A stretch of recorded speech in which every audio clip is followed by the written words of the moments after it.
அருட்பெருஞ்சோதி அருட்பெருஞ்சோதி தனிப்பெரும் கருணை அருட்பெருஞ்சோதி. எல்லா உயிர்களும் இன்புற்று வாழ்க, வள்ளல் மலரடி வாழ்க வாழ்க, கொல்லா விரதம் குவளை எல்லாம் ஓங்குக, நல்லோர் நினைத்த நலம்பெறுக, நன்றி நினைத்த எல்லோரும் வாழ்க இசைந்து. உலக மக்களே, அறிவார்ந்த அன்பர்களே, ஆண்மநேய ஒருமைப்பாடுடைய அன்பர்களே, அருட்பெருஞ்சோதி ஆண்டவருடைய திருவிளையாடலை பார்த்து கொண்டிருக்கிறோம். அருட்பெருஞ்சோதி ஆண்டவருடைய திருவிளையாடல் திருவெட்பாவிலே இருந்து ஒவ்வொரு பதிகத்திலிருந்தும் ஒவ்வொரு திருமுறையிலிருந்தும் ஒவ்வொரு பாடலிலிருந்தும் நாம் பார்த்து கொண்டிருக்கிறோம். அருட்பெருஞ்சோதியுடைய திருவிளையாடல் இந்த பிரபஞ்சத்திலேயே 4 யுகங்களிலும், கிரேத யுகம், திரேத யுகம், துவார யுகம், கலியுகம், 4 யுகங்களிலுமே எத்தனையோ திருவிளையாடல்கள் நடந்து கொண்டிருந்தன. கலியுகத்தினுடைய கடைசி திருவிளையாடல், அருட்பெருஞ்சோதியுடைய கலியுகத்தினுடைய கடைசி திருவிளையாடல் 1823 ஆண்டு தொடங்கி 30/1/1874 இரவு 12 மணி வரையிலும் தொடர்கிறது. 51 ஆண்டுகள் அருட்பெருஞ்சோதியுடைய திருவிளையாடல் தொடங்குகிறது. அந்த திருவிளையாடல் என்னவென்றால், யுகங்களிலும் சரி, கிரேதயுகம், திரேதயுகம், துவார யுகம், கலியுகம், 4 யுகங்களிலுக்குமே ஆயுள் காலம் உண்டு. அதன் பிறகு அந்த யுகங்களுடைய நிலை மாறிவிடும். அதே போன்று இந்த 4 யுகங்களிலுமே தோன்றிய சமயங்களும் மதங்களும் மார்க்கங்களும் அதற்கும் ஆயுள் காலம் உண்டு. அப்போ இந்த நிலைகளெல்லாம் மாறிய பிறகு உலக மக்களுக்கென்று ஒரு ஆன்மீக பாதை வேண்டும், ஒரு ஆன்மீக நெறி வேண்டும். அப்போ இந்த சமயங்களும் மதங்களும் மார்க்கங்களும் சாராத ஒரு நெறி மக்களுக்கு இருக்க வேண்டும். அந்த நிலையிலே இருக்கும்போது அருட்பெருஞ்சோதி ஆண்டவர் சுத்த சன்மார்க்கத்தை உருவாக்கி அதை தன் மகனிடம் ஒப்படைத்து உலக மக்களை எல்லாம் சன்மார்க்கத்தில் சேர்த்து உலக மக்கள் எல்லாம் சமரசமாக இன்பமாக வாழ வேண்டும் என்பதற்காகவே தனது மகனை, தனது செல்வ பிள்ளையை ஒரு தாயின் வழியாக இந்த மண்ணுலகை வருவிக்க செய்தார் அருட்பெருஞ்சோதி ஆண்டவர்.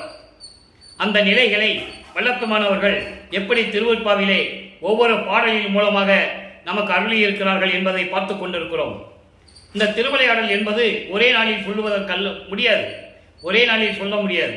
அதனால் ஒவ்வொரு பாடலிலிருந்தும் ஒவ்வொரு நாளும் எப்படி இறைவன் வந்து தன் மகனை ஆட்கொண்டார் என்பதையும், வருவிக்க உற்றவன் நிலை என்று தெரிந்த பிறகு வல்லப்பெருமானுடைய மனநிலை எப்படி இருக்கிறது என்பதையும், எப்படியெல்லாம் வருந்துகிறார், துன்பப்படுகிறார், எப்படியெல்லாம் மக்களால் ஏளனமாக பேசப்பட்டார் என்ற நிலையையும் நாம் ஒவ்வொரு பாடலிலிருந்து விளக்கமாக பார்த்து கொண்டிருக்கிறோம்.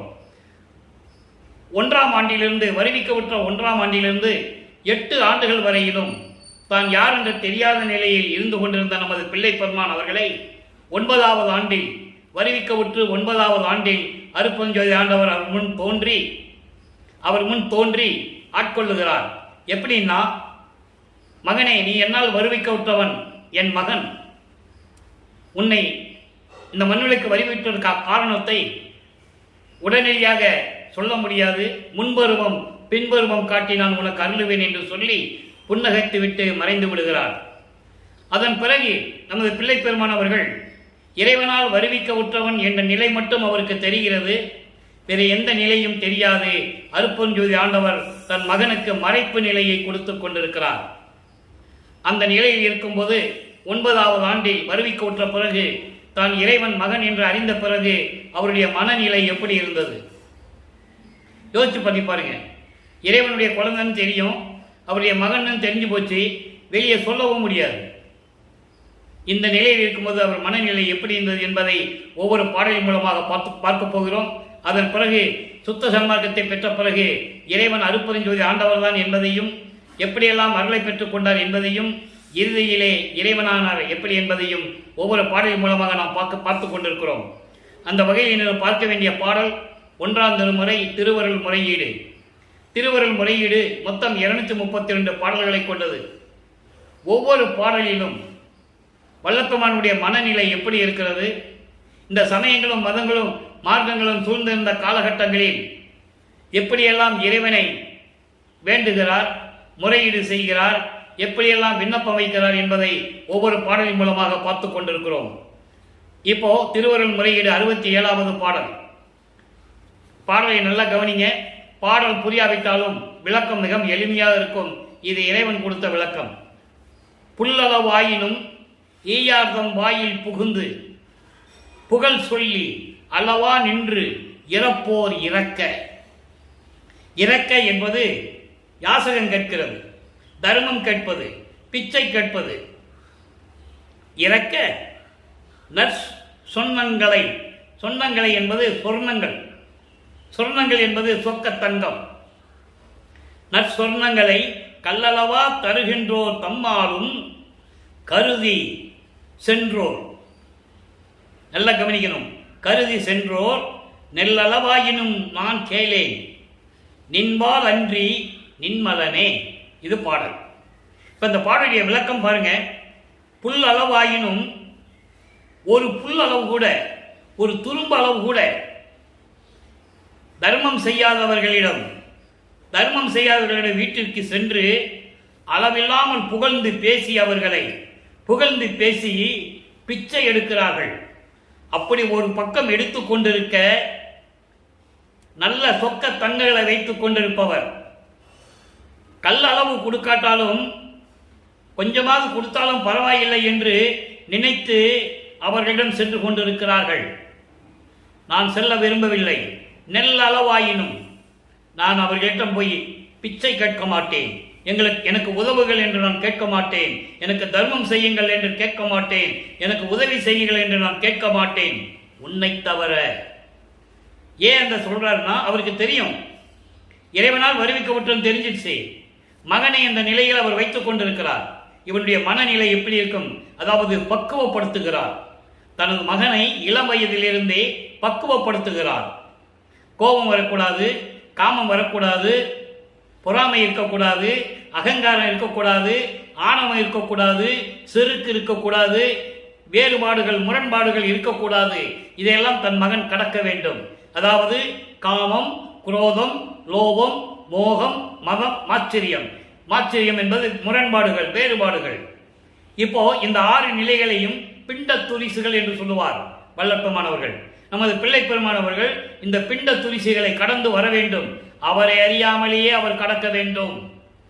அந்த நிலையில் தன் மகனை இருக்க வைத்துக் கொண்டிருக்கிறார் அருட்பெருஞ்சோதி ஆண்டவர். அந்த நிலையை நீங்க சொல்றாரு. பணம் மேல ஆசை இருக்கக்கூடாது, மண்ணாசை, பெண்ணாசை, பொன்னாசை இருக்கக்கூடாது. அப்போ அந்த ஆசையை எனக்கு இல்லை என்று சொல்லுகிறார். அவர் அறியாமலேயே இறைவனிடம் முறையீடு செய்கிறார். அதாவது நல்ல சொக்க தங்கம், தங்கங்களை வைத்து செல்வங்களையும் பொருள்களையும் வைத்துக் கொண்டிருப்பவர்களிடம் அவர்களுக்கு இரக்க குணம் இருக்காது, மற்றவர்களுக்கு உதவி செய்ய வேண்டும் என்ற குணம் இருக்காது. ஆனால் அப்படிப்பட்டவர்களை வீட்டுக்கு முன்னால் சென்று பிச்சை கேட்டுக் கொண்டிருக்கிறார்கள். கொஞ்சம் துரும்பளவாது கொடுங்கன்னு சொல்லி அங்கே நிற்கிறாங்க. எனக்கு அந்த எண்ணம் இல்லை. நெல் அளவு கூட நான் கேட்க மாட்டேன், மற்றவர்களிடம் உதவி கேட்க மாட்டேன், உன்னை தவிர நான் யாரிடையும் செல்ல மாட்டேன், உன்னை மறக்கவும் மாட்டேன், மற்ற தேவர்களை மதிக்கவும் மாட்டேன் என்று சொல்லுவார். அதனுடைய விளக்கங்களை நாம் பார்த்துட்டோம். அப்போ அந்த நிலையில் இருக்கும்போது நின்பால் அன்றி நின்மலனே, உன்னை தவிர நான் யார்கிட்டையும் போக மாட்டேன். நின்மலனே என்பது மலங்கள் நீங்கியவன். அமலன் என்று சொல்லுவார், விமலன் என்று சொல்லுவார், நிமலன் என்று சொல்லுவார். அதான் இங்க சொல்றாரு. 5 மலங்கள், ஆணவம், கண்மம், மாயை, மாமாயை, துரோதை, இந்த 5 மலங்களையும் நீக்கி கொண்டிருக்கின்ற இறைவன், மலங்கள் இல்லாத இறைவன். அப்படிப்பட்ட இறைவனே, உன்னை தவிர நான் யாரிடமும் உதவி கேட்டு செல்ல மாட்டேன், எனக்கு விரைவில் வந்து நீதான் அருள வேண்டும் என்று சொல்லி இந்த பாடலை நமக்கு அள்ளி இருக்கிறார்கள். இப்போ இந்த நிலையில் இருக்கும்போது 13வது ஆண்டில் வல்லப்பெருமான் அவர்கள் வருவிக்க விட்டு 13வது ஆண்டில் திருவொற்றியூர் செல்லுகிறார். மனம் ஒரு நிலையில் இல்லை. உள்ளம் சொல்லுகிறது நீ திருவொற்றியூருக்கு போ என்று சொல்லுகிறது. உள்ளம் சொல்லுகிறது என்றால் அருட்பெருஞ்சோதி ஆண்டவர் அங்கே உள்ளத்தை தூண்டுகிறார். உள்ளத்தை தூண்டுகிறார். இவர் திருவொற்றியூருக்கு செல்லுகிறார். அங்கே 2ஆம் திருமுறை உருவாகிறது. அதனுடைய பதிகம் வந்து அவலத்து அலங்கள். 9வது பதிகம் அவலத்து அலங்கள், 6வது பாடல். அவலத்து அலங்கள் என்பது தன்னுடைய இழிவு நிலைக்கு இறைவனிடம் வருந்துதல். தன்னுடைய இழிவு நிலைக்கு, இழிவு நிலை என்பது வல்லப்பெருமானவர்கள் இறைவனால் வருவிக்க உற்ற பிறகு, தான் யார் என்ற நிலை தெரிந்த பிறகு வெளியவும் சொல்ல முடியாது. அவருடைய அவல நிலை, கேவல நிலை என்று சொல்லுவார். கேவலம் என்பது அவலம். அந்த அவல நிலைக்கு எப்படி வருந்துகிறார் என்பதை பார்க்க போகிறோம். நல்லா கவனிக்கணும். விரிப்பிலே மாலையன் பதவி வேண்டிக்கொள் என விளிம்பினும் கொல்லேன், மறுப்பில் மாவுரியாய் உந்தன் அடியார் மதிக்கும் வாழ்க்கையே, உன் அடியார் மதிக்கும் வாழ்வையே மனம் கொடு நின்றேன், மனம் கொடு நின்றேன். அந்த உள்ளத்தை எனக்கு கொடுன்னு கேட்கிறார்.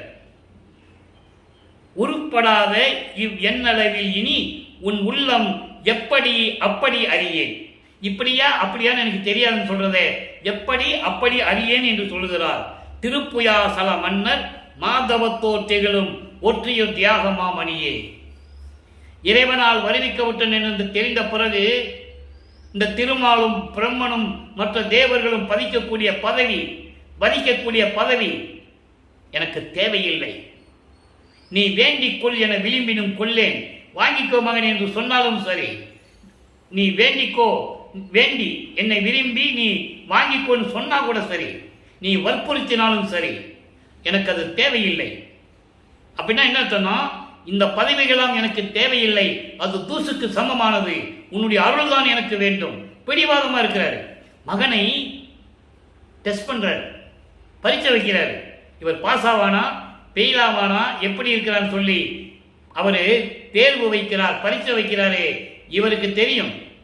இவருடைய மனநிலையை உறுதியாக வைத்துக் கொண்டு சொல்லுகிறார், பிரம்மனும் திருமாலும் மற்ற தேவர்களும் வதிக்கக்கூடிய அந்த பதவி எனக்கு தேவையில்லை. நீ வற்புறுத்தி வாங்கிக்கோ மகனே என்று சொன்னாலும் சரி, எனக்கு அது தேவையில்லை. மறுப்பின் மா உரியாய், அதாவது தந்தமுடைய ஒரு யானை மதம் கொண்டு தெருவழியாக அலைந்து கொண்டிருக்கிறது, மக்களை துன்புறுத்திக் கொண்டிருக்கிறது. அப்படிப்பட்ட யானையை கொன்று அதன் தோலை உரித்து ஆடையாய் அணிந்தவன் இறைவன். அதாவது இறைவனை உருவகப்படுத்துகிறார். இறைவனுடைய திருவிளையாடலையும் சொல்லுகிறார். இந்த பிரபஞ்சம் தோன்றிய காலத்திலிருந்தே சிவபெருமானுடைய திருவிளையாடல், சைவ சமய தலைவனுடைய திருவிளையாடல். அப்போ வளர்ப்பமானுக்கு அருப்பஞ்சோதி ஆண்டவர் யாருன்னு தெரியாது, சுத்த சன்மார்க்கம் என்னன்னு அவருக்கு தெரியாது. மறைப்பு நிலை இருக்கிறது.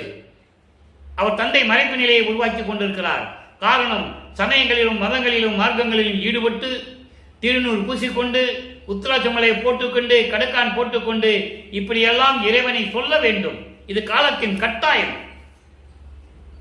நல்லா புரிஞ்சுக்கணும். நீங்க அதை பின்னால சொல்லுவாரே, நான் விரும்பி இருந்ததில்லை, நீ இருக்க சொன்னாய், நீ விரும்பி இருக்க சொன்னாய், இருந்தேன். தெளிவா சொல்லுவாரு. இப்போ அந்த மறைப்பு நிலை இருப்பதனால் அது அவரால் சொல்ல முடியாது. அதை நீங்க புரிஞ்சுக்கணும்.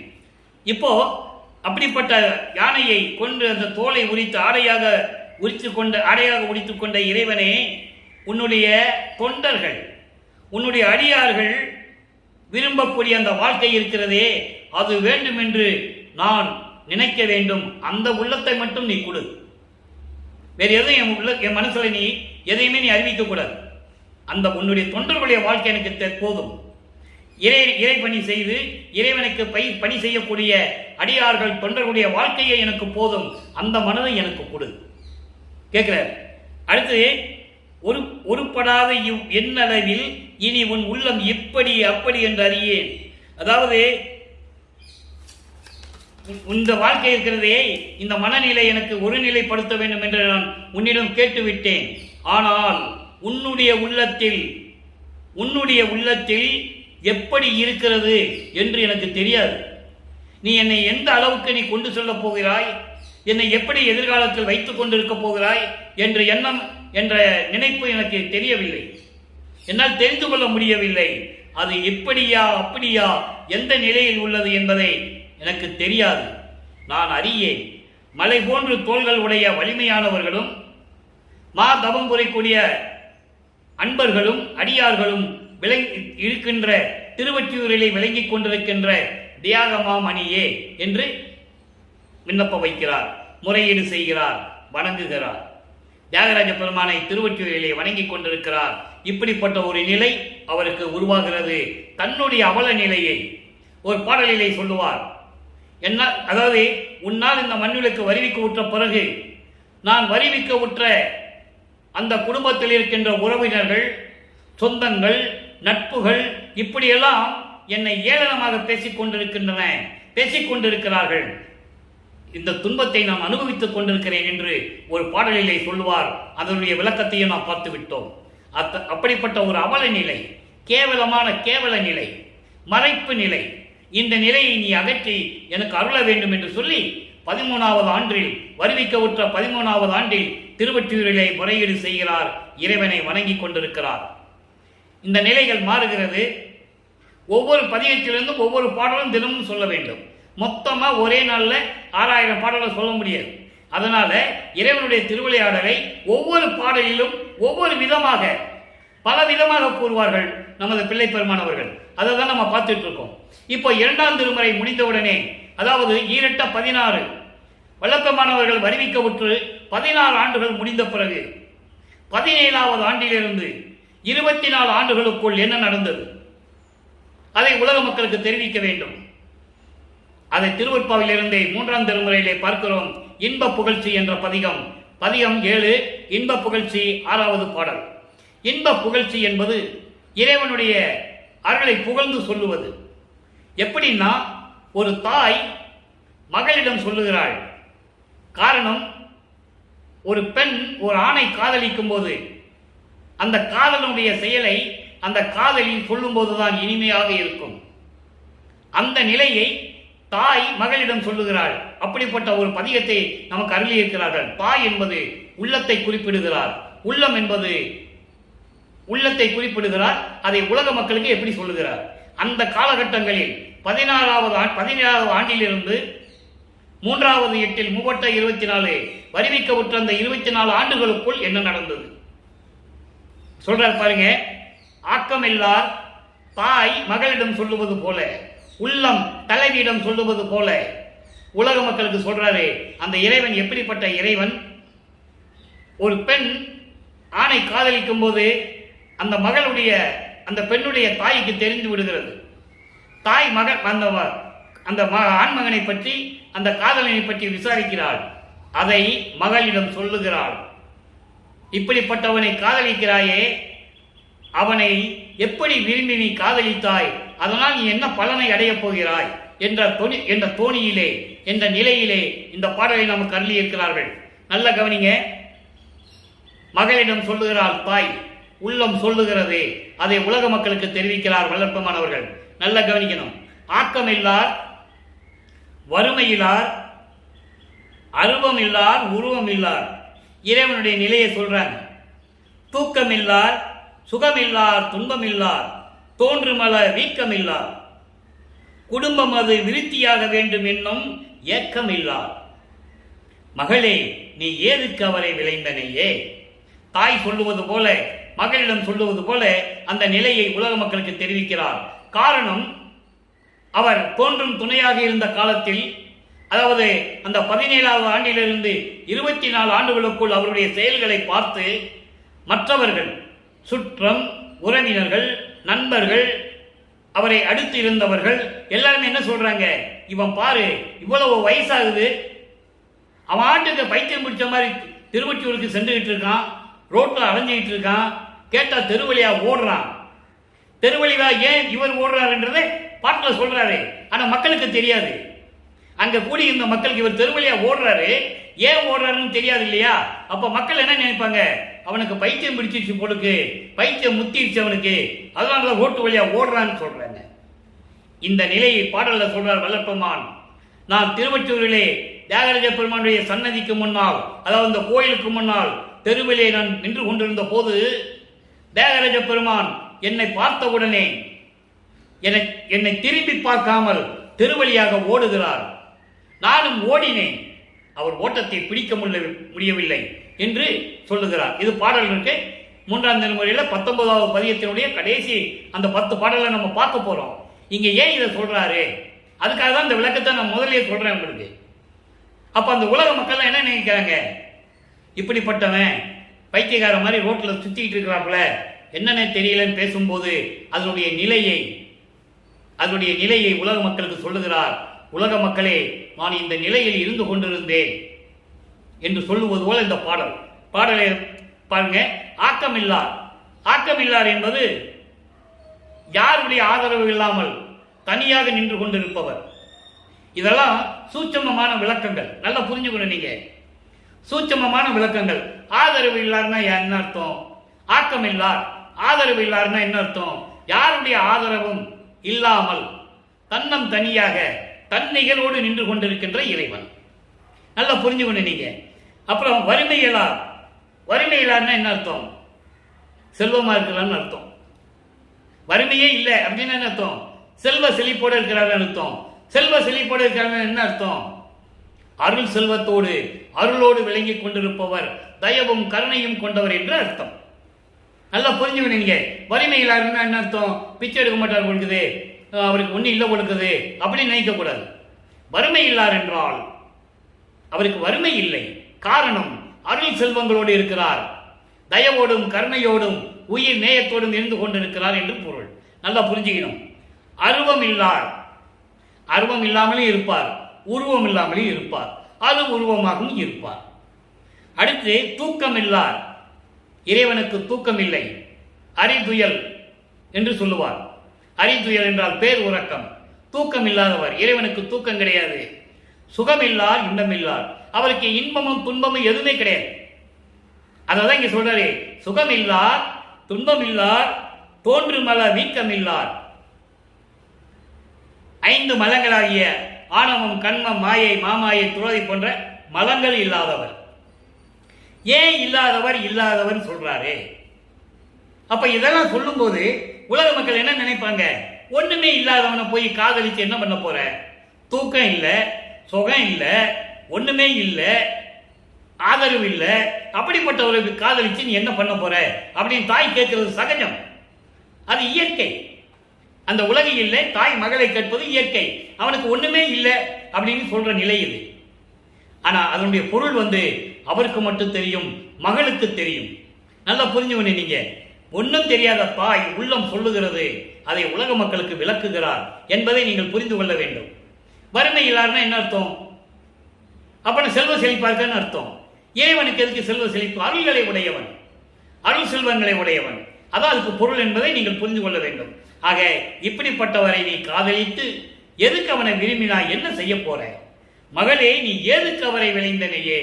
எதை நினைச்சு நீ அவனை காதலித்தாய், விரும்பினாய் என்று தாய் சொல்லுவது போல இந்த பாடலை அருளி இருக்கிறார்கள்.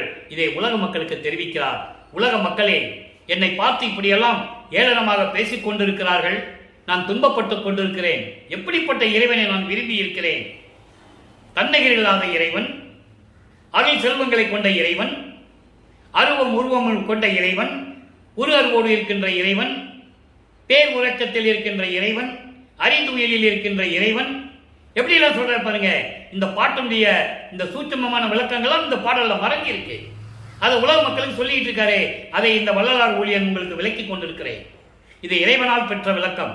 நீங்க எந்த டிக்ஷனரியிலையும் எந்த உரைநடை பகுதியிலும் நீங்க இருக்காது. ஆக இப்படிப்பட்ட இறைவனை நான் விரும்பியது உண்மை.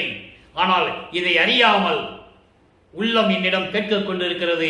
அவனை காதலித்து நீ என்ன செய்ய போகிறாய் என்று கேட்கொண்டிருக்கிறது. உலக மக்கள் என்னை கேட்டுக்கொண்டிருக்கிறார்கள். நான் இந்த நிலையில் இருந்து கொண்டிருக்கிறேன் என்று சொல்லி இந்த பாடலை நமக்கு அருளி இருக்கிறார்கள். ஆக 24 ஆண்டுகள் வரையிலும் வல்லப்பெருமானவர்கள் அருட்பெருஞ்சோதி ஆண்டவரால் 24 ஆண்டுகள் வருவிக்க உற்ற வரையிலும் 24 ஆண்டுகள் வரையிலும் அவருக்கு எந்த நிலையும் கிடைக்கவில்லை. அவர் மனம் எப்படி இருக்கும் சொல்லுங்களேன், நினைச்சு பாருங்க. உடம்பு அப்படியே புல்லரிக்கும். இறைவனுடைய மகன் தெரியும், வெளியே சொல்லவும் கூடாது. இறைவன் அருளையும் கொடுக்கல. இவர் 24 வயது ஆண்டுகள் வரைக்கும், அதாவது வருவிக்க உற்ற 24 ஆண்டுகள் வரைக்கும் இந்த நிலையில் இருந்து கொண்டிருக்கிறார் நமது பிள்ளை பெருமான் அவர்கள். எவ்வளவு அற்புதம் பாருங்க. இறைவனுடைய திருவிளையாடல் எப்படியெல்லாம் நடக்குதுன்னு நீங்க யோசிக்கணும், சிந்திக்கணும். இப்போ 4ஆம் திருமுறை உருவாகிறது. 4ஆம் திருமுறை உருவாகும் போது வல்லப்பெருமான் அவர்கள் 4வது எட்டில் இருந்து கொண்டிருக்கிறார். 4 8 32, 25வது ஆண்டிலிருந்து 32 ஆண்டுகளுக்குள், அந்த 8 ஆண்டுகளுக்குள் இறைவனுடைய திருவிளையாடல் எப்படி நடந்தது? இங்கதான் எல்லாமே நடக்கும். நல்ல ஞாபகம், நல்ல கவனமா கேட்கணும். அதுக்கு முன்னால 27வது ஆண்டில், வருவிக்க விட்டு 27வது ஆண்டில் தனக்கோடி அம்மையாரை திருமாங்கல்யம் பூட்டி, அதாவது தாலி கட்டி அந்த அம்மாவுக்கு மோட்ச வீட்டை காட்டி விமோசனத்தை காட்டியது.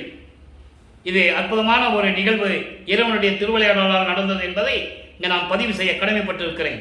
பாடலிலே உண்டு. அப்போ பிரம்மனும் திருமாலும் மாணவர்கள்லாம் அங்கு அமர்ந்திருந்து அவரை வாழ்த்தியதை கூறுகிறார். என் தந்தை அருட்பெருஞ்சோதி ஆண்டவரும் என் அம்மை சிவகாமி வெள்ளியும் அங்கே பேர் சொல்ல மாட்டாரு. அருட்பெருஞ்சாண்டவர் சிவகாமி வெள்ளியும் பேர் சொல்ல மாட்டாரு. தந்தையும் தாயும் என்று சொல்லுவார். நல்ல புரிஞ்சுக்கணும். தந்தையும் தாயும் வந்து என்னை வாழ்த்தவில்லை என்ற துன்பம் என் மனதிலே போட்டு அரித்து கொண்டிருந்தது என்று சொல்லுவார். அதற்கு விடை 6ஆம் திருமுறையிலே சொல்லுவார், எப்படி வந்து வாழ்த்தினார் என்று. 2 குதிரை மாட்ட தேர்ல எங்க அம்மாவும் சிவகாமி வெள்ளியும் அருப்பெருஞ்சோதி எங்க அப்பாவும் அங்க பேரை சொல்லுவார். 2 பேர் வந்து என்னை வாழ்த்தினார்கள் என்று சொல்லுவார். இந்த நிலைகள் எல்லாம் இந்த திருவிளையாடல்கள் எல்லாம் திருவெட்பாவிலே உண்டு என்பதை இங்கே நான் பதிவு செய்ய கடமைப்பட்டிருக்கிறேன். ஆக அந்த நிலை இருக்கும்போது 4ஆம் திருமுறை எப்படி உருவாகிறது? அன்பு மாலை என்ற பதியத்திலே 23வது பாடலை நல்லா கவனிங்க. இறைவா, எனது அருளாலே என்னை கண்டுகொண்டேன். அன்றலை, இறைவா நின் அருளாலே என்னை கண்டுகொண்டேன். எப்படி திருவிளையாடல் நடக்குதுன்னு பார்க்கணும். எனக்குள் உன்னை கண்டேன், பின் இருவரும் ஒன்றாக உறைவது கண்டு அதிசயத்தேன். திருவிளையாடல் ஆரம்பமாயிடுச்சு. மறுபடியும் அதாவது ஒரு தாயின் கருவறையிலே இருக்கும்போது நடந்த திருவிளையாடல். அதன் பிறகு அந்த திருவிளையாடல் எப்படின்னா, நான் ஏற்கனவே பல தடவை விளக்கம் கொடுத்திருக்கிறேன். இன்று கேட்கின்றவர்களுக்கும் இந்த விளக்கத்தை நான் தருகிறேன். அதாவது ஒரு தாயின் கருவறையிலே இருக்கும்போது ஐயோ இருட்டாக இருக்கிறது என்று நினைக்கும் போது அருப்பெருஞ்சோதி ஆண்டவர் ஒளி காட்டியது. பசி என்று சொல்லும் போது அங்கே சென்று தன் மகனுக்கு அருள் அமுதத்தை ஊட்டியது அருளமுதத்தை ஊட்டியது. புழுக்கமாக இருக்கிறதே உடம்பு என்று சொல்லும் போது அமுத தென்றல் காற்று வீசியது. இந்த திருவிளையாடல் எல்லாம் ஒரு தாயின் கருவறையிலே நடக்குது. அதன் பிறகு தில்லையிலே சிறு பருவத்திலேயே சிவ தரிசனத்தை பார்த்தது. சிவ தரிசனம் என்பது வெட்ட வெளியை பார்த்தது. அது பாடலிலே சொல்லுவார். தில்லை தளத்திடையே திரை தூக்க தரிசித்த போது வேய்வகை மேல் காட்டாதே எந்தனக்கே வெளியாய் காட்டிய மெய்புறவாம் மெய்ப்பொருளே அருப்பெருஞ்சோதி அங்க சொல்லுவார் 6ஆம் திருமுறையில. நல்லா புரிஞ்சுக்கணும் நீங்க. அப்படியெல்லாம் திருவிளையாடல் நடந்து அதுக்கப்புறம் 9வது ஆண்டிலே ஆட்கொண்ட பிறகு எந்த விதமான நிகழ்வும் நடக்கவில்லை.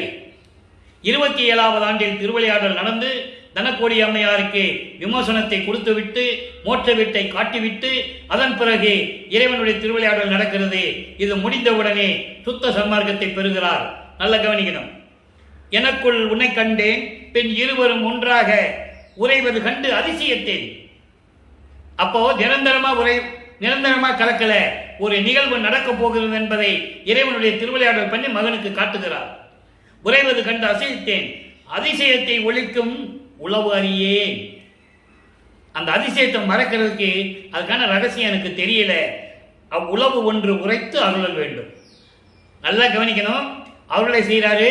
அதுக்குள்ள உன்னுடைய திருவருளால் நான் என்னை கண்டு கொண்டேன், அப்புறம் எனக்குள் உன்னை கண்டேன், பின் இருவரும் ஒன்றாக உறைவது கண்டேன். இது ஒரு அதிசயம் நடக்குது. இந்த அதிசயத்தினுடைய ரகசியம் எனக்கு தெரியல. அந்த ரகசியத்தை நீ எனக்கு சொல்லணும். என்ன ரகசியம்? அடுத்த கேள்வி வருதுல. அந்த ரகசியத்தை அவ்வுளவு ஒன்று உரைத்து அருளல் வேண்டும். அது என்ன ரகசியம்? சுத்த சன்மார்க்கத்தை வாங்கணும். நல்லா புரிஞ்சுக்கணும் நீங்க. அந்த ரகசியம் என்னன்னா, தன்னோடு இறைவன் வரணும் அப்படின்னா நம்ம சுத்த சன்மார்க்கத்தை பெற வேண்டும். அதை தன் மகனுக்கு கொடுக்க காத்து கொண்டிருக்கிறார் அருப்பெருஞ்சோதி ஆண்டவர். நல்லா கவனிக்கணும். ஒன்று உரைத்து அருளல் வேண்டும். அது எனக்கு நீ சொல்லித்தர வேண்டும், அருளல் வேண்டும். அடுத்து மறைவது இலா மணிமன்றுள் நடம்பொறியும் வாழ்வே. மறைவு இலா என்பது அழிவில்லாமல் என்றும் நிலையாக. ஏன்னா ஏற்கனவே எல்லா யுகங்களும் அழிஞ்சிருச்சு. கிரேதகம், திரேதகம், துவாரியம், கலியுகம் அழிஞ்சு போச்சு. அப்போ அதனை சார்ந்த சமயங்கள், மதங்கள், மார்க்கங்களும் போக வேண்டிய காலம் வந்துருச்சு. இனிமே நிரந்தரமா இதுக்கு ஆயுள் கிடையாது, கால வரையறை கிடையாது. சுத்த சன்மார்க்கத்துக்கும் ஒளி யுகத்துக்கும் சுத்த சன்மார்க்க காலத்துக்கு கால வரைவே கிடையாது. இனிமே நிரந்தரமாக இருக்கும். அப்படிப்பட்ட நிலையில் இருந்து கொண்டு சத்தியஞான சபையிலே அருணடனம் செய்து கொண்டிருக்கின்ற இறைவனே, என் வாழ்வே, வாழ் முதலே. அடுத்து பரம சுகவாரி. பரம சுகவாரி என்பது பேரின்ப கடலே. வாரி என்பது கடல். பரம சுகவாரி என்பது பேரின்ப கடலே. என் கண்மணியே, அதாவது குறைவில்லாது குளிர்மதியே, சிவகாமி வெள்ளி கொழுந்து, சிவாமி கொள்ளி ஒழுந்து ஓங்குகின்ற என் நிமலக்குன்றே. நல்லா கவனிக்கணும். அதாவது சிவாமி வெள்ளியை குறிப்பிடுகிறார். என் அம்மை சிவகாமி வெளி மகிழக்கூடிய அருப்பெருஞ்சோதி ஆண்டவரே, குண நிமல குன்றே, மலங்கள் இல்லாத 8 குணங்கள் கொண்ட இறைவனே என்று சொல்லுகிறார். ஆக இறைவன் வந்து அருளியது, இறைவனோடு உறைவது கண்டு பார்த்தது, அந்த ரகசியம். அதாவது நம்ம 2 பேரும் ஒன்று சேர நான் பார்த்தேன், ஆனா நிரந்தரமா இல்லை, அந்த ரகசியத்தை எனக்கு சொல்லுன்றாரு. அதான் சுத்த சன்மார்க்கத்தை கொடுக்கிறது. இது வந்து சூட்சமமான ஒரு விளக்கம். அது பின்னால் அடுத்த பாடலில் நம்ம பார்க்க போறோம். குணக்குலக்குன்ற என்பது 8 குணங்கள் கொண்ட இறைவன். தன்மையத்தனாதல், தூய உடம்பினாதல், இயற்கை உணர்வினாதல், முற்றிலும் உணருதல், இயற்கையாகவே பாசங்களை நீக்குதல், முடிவில் ஆற்றல் உடைமை, பேரின்ப உடைமை, வரம்பில் இன்ப உடைமை. இப்படி 8 குணங்கள் உண்டு. அப்படிப்பட்ட இறைவனை என்று சொல்லி அன்பு மாலையை நமக்கு அருளி இருக்கிறார்கள். ஆக 25வது ஆண்டில் தொடங்கி 32 ஆண்டுகளுக்குள், அந்த 8 ஆண்டுகளுக்குள் என்னென்ன திருவிளையாடல் நடந்தது என்பதை ஒவ்வொரு பாடலின் மூலமாக நாம் பார்த்து கொண்டிருக்கிறோம். இன்று பார்த்த பாடல் 23வது பாடல். நல்லா கவனிச்சுக்கிட்டே வரணும். நீங்க இப்போ 32 ஆண்டுகளுக்குள் என்ன நடந்து முடிஞ்சு போச்சு. இப்ப சென்னையை விட்டு சிவஞான வெளிக்கு கிளம்பணும். ஏன்னா அங்கதான் போய் சுத்த சன்மார்க்கம் வாங்க முடியும். அதுக்கு முன்னால் அவர் ஏமசித்தியை வாங்கிட்டாரு. அந்த விளக்கத்தில் நம்ம பார்த்துட்டோம். ஏமசித்தி என்பது பொன் செய்யக்கூடிய, அதாவது தங்கம் செய்யக்கூடிய வித்தை மட்டும் அல்ல. எல்லாருமே ஏமசித்தின என்ன சொல்லுவாங்க, தங்கம் செய்யறதுன்னு சொல்லுவாங்க. அதுவும் ஒரு வகையான ஏமசித்தி. அது இல்லாமல் அருள் செயல்களை எல்லாம் கூட்டி எல்லாத்தையும் சேர்த்து வைத்துக் கொண்டிருக்கின்ற ஒரு சித்தி ஏமசித்தி. தத்துவ சித்தி என்பது தத்துவங்களை மட்டும் கடக்கக்கூடிய ஒரு அருள், அந்தங்களை கடக்கக்கூடியது ஒரு அருள். சரியை கிரிய யோகம் ஞானம் என்ற 16 நிலையை கிடைக்கக்கூடியது ஒரு நிலை. இதெல்லாம் சேர்ந்து ஏமசித்திலே ஒரு அற்புதமான ஒரு நிலை. நினைத்த நேரத்தில் நினைத்த இடத்தில் இருப்பது, நினைத்த நேரத்தில் பல இடங்களிலே இருப்பது, பல ரூபங்களாக பல வடிவங்களாக இருப்பது. அந்த நிலையை பெற்றுக்கொண்டார். ஏற்கனவே அவர் சுத்த சன்மார்க்கத்தை பெறுவதற்காக சிவஞான வெளிக்கு செல்லுகிறார். அதற்கு முன்னாலேயே இறைவனிடம் விண்ணப்ப வைக்கிறார். பிள்ளை பெரு விண்ணப்பம் 6ஆம் திருமுறை. சுத்த சன்மார்க்கத்துக்குள்ள வர்றாரு, பெரு விண்ணப்பம் வைக்கிறார். பிள்ளை பெருமான் அவர்கள் இறைவனுடைய செல்வ பிள்ளை தந்தையிடம் விண்ணப்பம் வைக்கிறார். நல்லா கவனிக்கணும். 112வது பாடல். ஒப்பிலா மணி என் அப்பனே. 4ஆம் திருமுறை வரைக்கும் அப்பா அம்மா எல்லாம் சொல்லுவார். அதாவது என்ன சொல்றது, நமச்சிவாயம், சிவாய ஓம், சிவாய நம, சிவசிவா எல்லாம் சொல்லுவார் 2ஆம் திருமுறை வரைக்கும். 3ஆம் திருமுறைக்கு வரும்போது ஒன்றும் இருக்காது. 4ஆம் திருமுறை வரும்போது அப்படியே மறைச்சு மறைச்சு சொல்லுவார். ஏன்னா அப்போ அவருக்கு தெரிஞ்சு போச்சு சுத்த சன்மார்க்கம் இருக்கு, நம்ம வாங்க போறோம், அவர் அருப்பஞ்சாண்டவருக்கு தெரிஞ்சு போச்சு. அப்போ மறைச்சு மறைச்சு சொல்லிட்டு இருப்பாரு. அதை நீங்க நல்லா கவனிச்சுக்கிட்டே வரணும். ஏன்னா அந்த நிலை மாறுகிறது. இப்போ பிள்ளை பெருவிண்ணப்பம். ஒப்பிலாமணி என் அப்பனே, உலகில் ஒற்றிடும் மக்கள், உலகில் ஒற்றிடும் மக்கள், மக்கள்னா பிள்ளைகள், ஆம்பளை பிள்ளை இருந்தாலும் சரி பொம்பளை பிள்ளை சரி மொத்த பிள்ளைகள்னு சொல்ற பிள்ளைகள். தந்தையரை வைப்பில், வைப்பில் என்பது முதுமை காலத்தில், தந்தையர்களை அப்பாக்களை முதுமை காலத்தில் வேறு ஒருவர் வைத்திட கேட்டு மனம் பொறுத்து இருக்கின்றார்கள். அதாவது இந்த உலகிலே பிள்ளைகள் வந்து அப்பாக்களுடைய முதுமை காலத்தில் வேற யாராவது வந்து திட்டினா கூட பொறுத்துக்கிட்டு இருக்காங்க. ஏன் எங்க அப்பனை திட்டுன்னு கேட்கறது இல்லை. ஏன் எங்க அப்பனை வயிற, ஏன் திட்டுற, ஏன் கேவலமா பேசுற, ஏன் அப்படின்னு சொல்லி கேட்கறது இல்லை. அந்த நிலையை சொல்லுகிறார். ஒப்பிலா மணியே என் அப்பனே, உலகில் இருக்கின்ற பிள்ளைகள் தங்களுடைய தந்தைமார்களை முதுமை காலத்தில் வேறு ஒரு ஆள் வந்து வையும்போது கூட திட்டும்போது கூட என்ன என்று கேட்பதில்லை. ஆனால் தப்பிலாய் எந்த குற்றமும் இல்லாத இறைவனே, நின்னை வேறு உரைத்து கேட்டால் தரித்தேனோ, தரித்திடேன் அன்றி வென்றில் என் உயிர்தான் தரிக்குமோ, யாதாய் விளையுமோ அறிந்திலேன் எந்தாய். இப்படிப்பட்ட உலகிலே பிள்ளைகள்லாம் இருக்கிறாங்க. முதுமை காலத்தில் யாராவது வந்து திட்டுனா கூட பொறுத்துக்கிட்டு இருக்காங்க. நான் அப்படி இல்லை. உன்னை யாராவது பேசினா கூட என்னால் தாங்கிக்க முடியாது, என்னால் சகித்து கொள்ள முடியாது. அதோடு மட்டுமல்ல, உள்ளம் உடைந்து வெந்து உயிர்தான், இந்த உயிர்தான் இருக்குமா, உள்ளம் வெம்புகிறது, இந்த உயிர் இருக்குமா, உன்னை யாராவது தப்பா பேசினா அதை என் காதால கேட்டா நான் இருப்பேனா, என்னால் இருக்க முடியாது, சகித்து கொள்ள முடியாது, என்ன ஆகுமோ என்ன நடக்குமோன்னு கூட எனக்கு தெரியல. எந்தாய் தாய் உள்ளம் கொண்ட இறைவனே, இப்படியெல்லாம் உலகில் நடந்து கொண்டிருக்கிறது, நான் உன்னை ஏதாவது சொல்லியிருக்கேனா? நீ என்னை வருவிக்கு விட்ட பிறகு 32 ஆண்டுகள் வரைக்கும் நான் எவ்வளவு துன்பப்பட்டிருக்கேன். நான் பட்ட துன்பங்களை கேட்டால் மலையும் கரையுமே, இரும்பும் கரையுமே என்று சொல்லுவார். மெய்யருவியப்பில் சொல்லுவார், 12 ஆண்டு தொடங்கி இற்றைய பகல் வரை. எப்படி சொல்றாரு நல்லா கவனிக்கணும். 12 ஆண்டு தொடங்கி, அதை தான் நான் வற்புறுத்தி ஒவ்வொரு திருவிளையாடலையும் சொல்றேன். 9வது ஆண்டிலிருந்து 12 ஆண்டுகளுக்குள் நடந்தது, அது ஒரு தனிப்பட்ட நிகழ்வு. 13வது ஆண்டு தான் எங்க போறாரு, எங்க திருவொற்றியூருக்கு. அதிலிருந்து நான் பட்ட துன்பங்களை எல்லாம் சொல்ல முடியுமா? நான் உன்னை ஏதாவது தப்பா பேசியிருக்கேனா என்று கூறுகிறார். அடுத்து பாருங்க, ஆன்ம தரிசனம் 9வது பாடல். நல்லா கவனிக்கணும். ஆன்மாவுடைய நிலை, இறைவனுடைய நிலை கிடைத்து விட்டால் இந்த ஆன்மா எப்படி இருக்கும்? ஒன்று என காணும் உணர்ச்சி என்று உருமோ, ஊழிதோறும் ஊழி சென்றிடினும் என்றும் இங்கு இரவா இயற்கை என்று உருமோ. ஆன்மா ஏங்குது, அவருடைய ஆன்மா ஏங்குது. அதை உலக மக்களுக்கு சொல்றாரு. இயல் அருள் சித்திகள் என்னை வந்து ஒன்றல் என்று உருமோ, அனைத்தும் என் வசத்தே உறுதல் என்றோ என துயர்ந்தேன். உன் திருவுளம் அறிந்தது இவ்வனைத்தும், உரைப்பது என் அடிக்கடி உனக்கே. உனக்கு சும்மா சொல்லிக்கிட்டே இருக்கணுமா? ஒரு தடவை சொன்ன போதாதுன்னு கேட்கிறார். எப்படி? ஒன்று என காணும் உணர்ச்சி, நீயும் நானும் ஒன்றுதான் என்று காணக்கூடிய உணர்ச்சி என்று வருமோ? ஊழிதோறும் ஊழி நான் இருந்தாலும் கூட, ஊழிதோறும் ஊழி இருந்தாலும் கூட, என்றும் இங்கு இந்த மண்ணுலகில் இரவா இயற்கை என்று வருமோ? ஏன் கேட்கிறாங்கன்னு நீ புரிஞ்சுக்கணும். எல்லாருமே வளர்ப்பமானை 202 வருடங்களாக எப்படி பேசுறாங்கன்னா, இங்க மண்ணுலக்கு வந்தாரு, மன்னமில்லா பெருவாளர் வேணும் வேணும்னு கேட்டாரு. இது மக்களிடம் சொன்ன ஒரு பொதுவான கருத்து, நம்ம மறுக்க முடியாது. ஆனால் அவர் என்ன சொல்றாரு? நான் ஒவ்வொரு யுகத்திலும் நான் இருந்தவன். அது இருந்தாலும் கூட உன்னால நான் வருவிக்க விட்டேன் இல்லையா? அப்ப மக்கள் தான் என்னுடைய உடம்பை மனித உடம்பு என்று நினைப்பார்கள். அவர்களுக்கு முன்னால் இந்த மண்ணுலகிலே எல்லாரும் காணும்படி இந்த உடம்பை மரணமில்லா பெருவாழ்வு கொடுத்து இயற்கை உடம்பாக, அழிவில்லாத உடம்பாக நீ மாற்ற வேண்டும். அது எப்ப வருமோ? எவ்வளவு அற்புதமா சொல்றாங்க, நீங்க புரிஞ்சுக்கணும்.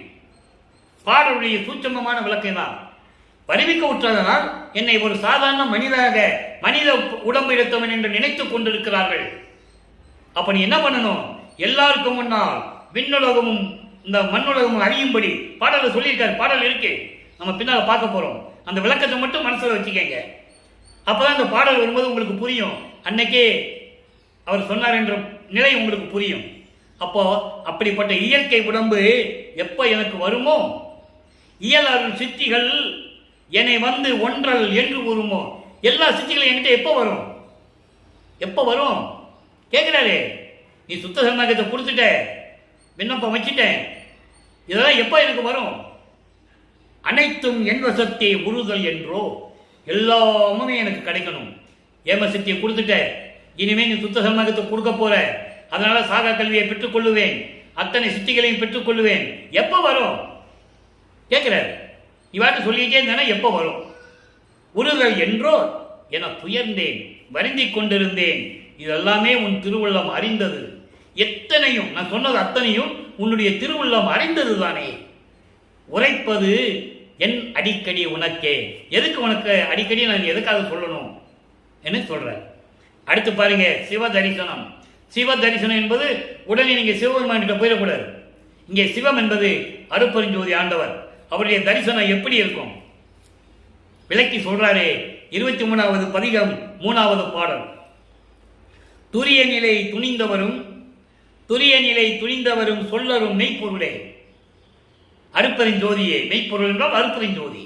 அதாவது துரிய நிலையை எப்படியாவது அடைந்து கொள்ள வேண்டும் என்று உறுதியோடு இருக்கிறாங்கல்ல. இந்த பிரபஞ்சத்தில் துரிய நிலைக்கு எப்படியாவது போயிடணும் அப்படின்னு உறுதியோடு இருக்கிறாங்கன்றத அவன் கூட பார்க்க முடியல இறைவன் சொல்றார். நல்லா புரிஞ்சுக்கணும். அதான் துரிய நிலை துணிந்தவரும் சொல்லரும், சொல்ல முடியாத அளவுக்கு ஒப்பற்ற நிலையில் இருக்கின்ற அருட்பெருஞ்சோதியே. துரிய நிலைக்கு எப்படியாவது போயிடணும் அப்படின்னு உறுதியோடு இருக்கிறாங்கல்ல, அவங்க கூட சொல்லுவதற்கரிய நிலையில் இருக்கின்ற அருட்பெருஞ்சோதி ஆண்டவரே, சுத்த சிவானந்த சபை சித்த சிகாமணியே. சுத்த சிவானந்த சபை என்னது? சுத்த சிவானந்த சபை அங்க மேல சுத்த சிவானந்த வெளி. அப்படி சபையிலே இருக்கின்ற சித்த சிகாமணியே. சித்த சிகாமணி என்பது என் உள்ளத்தில் இருக்கின்ற சுத்த சன்மார்க்க தலைவனே என்று சொல்லுகிறார். பெரிய சிவபதியே, அருட்பெருஞ்சோதியே, நின் பெருமை அறிந்திடவே பேராசைப்படுகிறேன். உன்னுடைய பெருமையை தெரிந்து கொள்வதற்கு பேராசைப்படுகிறேன். பித்தர்களில் பெரியேன். பித்தர்கள் என்ன சொல்றாரு? தன்னை உன் மேல பைத்தியமா இருக்கிறேன்னு சொல்றாரு. பைத்தியக்காரங்களை விட நான் பெரியவனா இருக்கிறேன், நான் பெரிய பைத்தியம் சொல்றாரு. காரணம், உன் மீது அவ்வளவு காதல் கொண்டுள்ளேன், அளவிலாத அன்பு கொண்டுள்ளேன் என்று சொல்லுகிறார். கரியமணி திறத்தனையும் காணவல்லேன். ஒரு சின்ன குண்டுமணி அளவு கூட அதனுடைய வலிமையை, அதனுடைய திறத்தை என்னால் தெரிந்து கொள்ள முடியவில்லை. ஒரு கருமணி இருக்க, குண்டு மாதிரி இருக்கும் கருப்பா, அது கூட எப்படிப்பட்டது கூட எனக்கு தெரிய வழி இல்லை, என்னால் பார்க்க முடியல. அதே நேர கண்மணியே, உன் திறத்தை காணுதல் வல்லவனோ. அப்படி இருக்கும்போது உன் அருள் திறத்தை பார்ப்பதற்கு நான் அவ்வளவு பெரிய வலிமையனா, அவ்வளவு பெரிய வல்லவனா? அரிய பெரும் பொருளா உன் அருட்பெருஞ்சோதி எனக்கே. அண்டர்லைன். அரும் பெரும் பொருளா உன் அருட்பெருஞ்சோதி எனக்கே அளித்தினையே அறிந்து கொள்வேன்.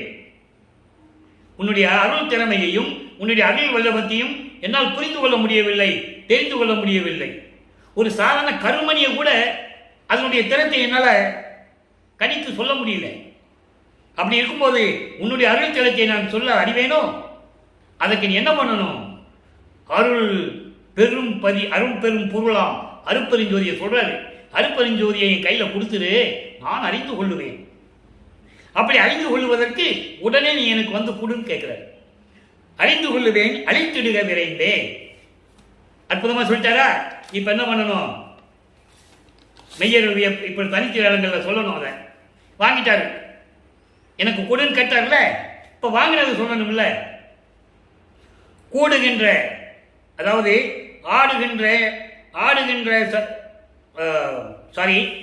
ஆடுகின்ற சேவடிக்கை ஆளானேன், மன்னிக்கவும், ஆடுகின்ற சேவடிக்கை ஆளானேன், மாலாத யாக்கை பெற்றேன். இது தனித்திறங்கள்ல வரும். இப்ப சிவதரிசனத்தில் என்ன சொன்னாரு? 23வது பதியத்தில் என்ன சொன்னாரு?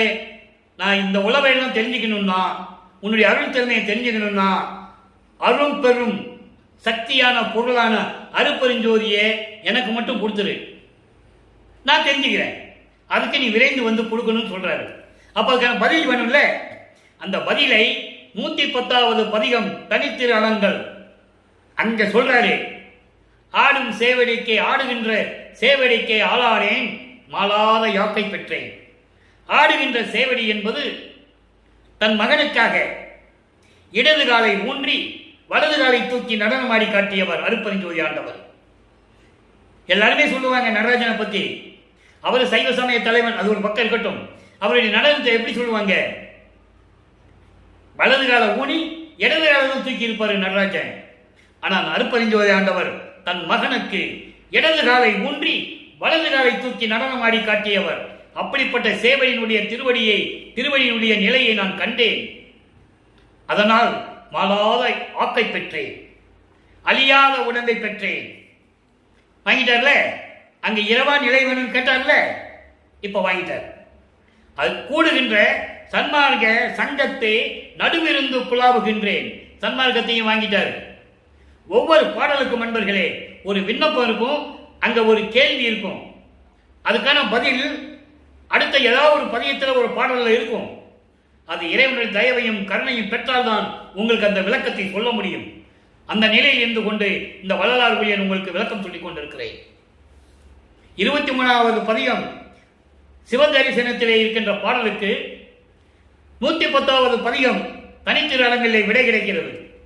அப்ப இறைவனுடைய திருவிளையாடல் அங்கு நடந்ததை சொல்லுகிறார். ஆடுகின்ற சேவடிக்கை ஆளானேன், மாலாத ஆக்கை பெற்றேன் சொல்லிட்டாரா? அங்க இரவாத தேகம் என்னன்னு கேட்பாரு. உன்னால வருவிக்க விட்டதனால் இந்த உலக மக்கள் நான் மனித உடம்பு எடுத்து வந்திருக்கிறேன் என்று நினைக்கிறார்கள் அப்படின்னு சொல்லுவாரு. அதுக்கு பதில் இங்க கிடைக்குது. அதோடு மட்டுமல்ல, சன்மார்க்கத்தையும் வாங்கிட்டாரு. கூடுகின்ற சன்மார்க்க சங்கத்தை நடுவிருந்து குழாவுகின்றேன். உன்னிடம் சன்மார்க்கத்தை பெற்ற பிறகு அந்த சபையிலே இருந்து கொண்டு, அந்த சங்கத்தின் நடுவிலே இருந்து கொண்டு நான் மகிழ்ந்து கொண்டிருக்கிறேன், பாடுகின்றேன் எந்தை பிரான் புகழை பாடி. என்னுடைய தந்தை அருப்பஞ்சோருடைய திருவிளையாடலை பற்றி சொல்லி நான் புகழ்ந்து பாடிக்கொண்டிருக்கிறேன். அன்பினோடும் பாடி பாடி நீடுகின்றேன். என்ன? பேரின்பமாக இருக்கிறேன். உன்னை பற்றி பாடி பாடி நான் பேரின்பமாக இருக்கிறேன், இன்ப கூத்தாடுகின்றேன். அப்பனோட சேர்ந்துக்கிட்டு இவரும் கூத்தாடுகிறார், பேரின்பமாக கூத்தாடுகிறார். நல்லா புரிஞ்சுக்கணும். எண்ணமெல்லாம் நிரம்பினேனே. என்ன வார்த்தை! ஒரே வரிதான், ஒரு வரி கூட கிடையாது, அரை வரிதான். எல்லாம் எண்ணமெல்லாம் நிரம்பினேனே. நான் நினைத்ததை எல்லாம் நான் எண்ணியவாறு எனக்கருளும் தெய்வம் என்று சொல்லுவார். எப்படி நினைத்தனே அப்படி கொடுத்தார் என்று சொல்லுவார். எப்படி என் மனம் விளைந்தன அப்படி அருளி அற்பெருஞ்சோதி. எத்தகை எம்மனம் எப்படி விளைந்தன அப்படி அருளி அற்பெருஞ்சோதி நிறைய சொல்லுவார். அப்படி நிலையில் இருந்து கொண்டு என் எண்ணமெல்லாம் பரிபூரணமாக நிரம்பி எல்லாரிலையும் உன்னுடைய பெற்றுக்கொண்டு நான் பேரின்பமாக இருந்து கொண்டிருக்கிறேன் என்று சொல்லுகிறார். அடுத்து மெய்யருள் வியப்பு. மெய்யருள் வியப்பிலே 74வது பாடல். மெய்யருள் வியப்பு என்பது இறைவனுடைய திருவிளையாடலினால் தான் பெற்ற உண்மையான அருளை, இயற்கை உண்மை விளக்க கடவுளாகிய அருட்பெருஞ்சோதி ஆண்டவரின் என்ற இயற்கை உண்மை அருளினுடைய வியப்பு எப்படி இருக்கிறது? 74வது பாடல். வேதாகமத்தின் அடியும் நடுவும் முடியும் மட்டுமே வெட்ட வெளியாகி விளங்க கண்டே. நாங்க சொல்றல, உன்னுடைய திறமையை அறியணும்னா நீ எனக்கு அருட்பெருஞ்சோதியை கொடுக்கணும்னு சொல்றாரு. சிவதரிசனத்தில் சொல்றாரு, சீக்கிரம் வந்து கொடுன்றாரு, கொடுத்துட்டாரு. அப்ப அதனுடைய விளக்கம் எப்படி இருக்கும்? வேதங்கள் வேதங்கள் ரிக்வேதம், யசுர்வேதம், சாமவேதம், அதர்வண வேதம், ஆகமங்கள், சிவநெறி நூல்கள் 28 வகை இருக்கு. இதனுடைய எல்லாமே தோன்றிய போது எப்படி இருந்தன அதான் சொல்றாரு. அடியும், நல்லா கவனிக்கணும். அடியும் போது, அடி என்று சொல்லும் போது இந்த வேதங்களும் ஆகமங்களும் தோன்றும் போது எப்படி விளக்கத்தை கொடுத்தன. அதன் பிறகு காலங்கள் மாறிய பிறகு யுகங்களிலே ஒவ்வொரு யுகத்திலும் நடுவிலை இருக்கும்போது எப்படி அதனுடைய விளக்கங்கள் இருந்தன. அதன் பிறகு முடிவான நிலையில் நல்லா கவனிக்கணும். அடி, நடு, முடி, இப்படி 3 நிலைகளிலும் தோன்றிய விளக்கங்களுக்கு மேல் நீ விளங்கிக் கொண்டிருக்கிறாய். அந்த விளக்கத்தை நான் கண்டேன். வெட்ட வெளியாகி, அதான் வெட்ட வெளி. சிதம்பர ரகசியம் தில்லையிலே பார்த்தது. சிதம்பரம் என்பது ஊர் பெரு, சிதம்பரம் என்பது அருட்பெருஞ்சோதி ஆண்டவர். நீங்க எல்லாம் சிதம்பரம் தான் ஊர் பெருன்னு நினைச்சிட்டு இருக்கீங்க. சிதம்பரம் என்பது அருட்பெருஞ்சோதி ஆண்டவர். அருட்பெருஞ்சோதி என்பதை தான் சிதம்பரம் ராமலிங்கம் தன்னுடைய தந்தையின் பெயரை முதல்ல இன்சிலா போட்டாரு, சிதம்பரம் ராமலிங்கன்னு. அதை நீங்க புரிஞ்சுக்கணும். சிதம்பரம் நம்மெல்லாம் அப்பா பெயர்களை முன்னால போடுவோம், அவர் அவருடைய அப்பா பெயரை முன்னால போட்டிருக்காரு, சிதம்பரம் ராமலிங்கம். சிதம்பரம் என்பது அருட்பெருஞ்சோதி, அதுதான் வெட்டவெளி. வெட்டவெளியை விளங்க கண்டேன், முற்றுமே முழுவதுமாக நான் கண்டுகொண்டேன்.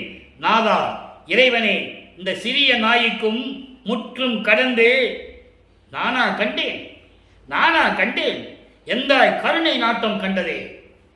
நீ என் மீது கருணை நாட்டம் கொண்டு உன்னுடைய திருவிளையாடலை நடத்தினாய், அதனால் தான் நான் பார்த்தேன். உன்னுடைய திருவிளையாடல்களில் இதுவும் ஒன்றோ என்று கூறுகிறார். அடுத்து அம்பலவாணர் வருகை, இறுதியான ஒரு விளக்கம். பாடல் 15-18. அம்பலவாணர் வருகை. அவர் வந்துகிட்டு இருக்கார்.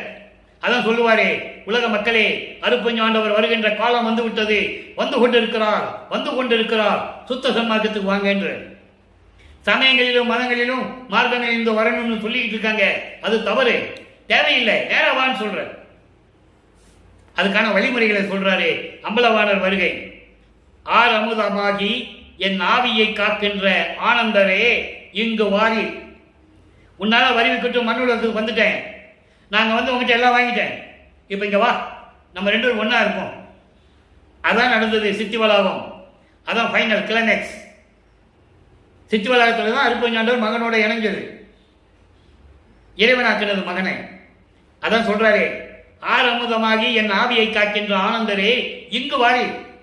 நமக்கு அங்க வேண்டாம், அந்த உலகங்கள்லாம் வேண்டாம். பிரம்மன், திருமால், ருத்திரன் அவங்கெல்லாம் சும்மா கிடக்குறாங்க, அவங்கள இருந்துட்டு போறாங்க, நமக்கு கவலை இல்லை, நீ இங்க வந்துடுப்பா அப்படின்னு சொல்லிட்டு வந்துட்ட. அதான் இங்கு வாரி. எப்படி? ஆறு அமுதமாகி. ஆறு அமுதம் என்பது அகம், புறம், அகப்புறம், புறப்புறம், இது அண்டங்களையும் உண்டு, பிண்டங்களையும் உண்டு. ஆடல் வாரியர் இங்கு வாரி, திருவிளையாடல் செய்ய வாரி என்று சொல்லி கூப்பிடுகிறார். ஆதியும் அந்தமும் இல்லா அருப்பெருஞ்சோதியரே இங்கு வாரி, வேதியரே இங்கு வாரி. வேதியர் என்றால் மலங்களை நீக்கக்கூடிய இறைவனே இங்கு வாரீர் என்று சொல்லி இந்த பாடலை நமக்கு அருளி இருக்கிறார்கள். எனவே அன்பர்களே, இன்றைய அருப்பஞ்சனுடைய திருவிளையாடலை ஒவ்வொரு பாடலின் மூலமாக நாம் பார்த்து விட்டோம். எனவே அப்படிப்பட்ட இறைவனை, சுத்த சன்மார்க்க தலைவனை, சுத்த சன்மார்க்கத்தில் இருந்து கொண்டு கொலையும் புலையும் தவிர்த்து, உருவ வழிபாடை தவிர்த்து ஜோதி வழிபாடு செய்து நீங்கள் எல்லா சுகங்களும் பெற்று இந்த வையகத்திலே வாழ்வாங்க வாழ வேண்டும் என்று வாழ்த்தி இந்த வள்ளலார் ஊழியன் விடைபெறுகிறேன். மீண்டும் நாளை சந்திப்போம். நன்றி, வணக்கம். அருட்பெருஞ்சோதி அருட்பெருஞ்சோதி, தனிப்பெரும் கருணை அருட்பெருஞ்சோதி. ஆண்டவருடைய திருவிளையாடல் நாளை மீண்டும் தொடரும்.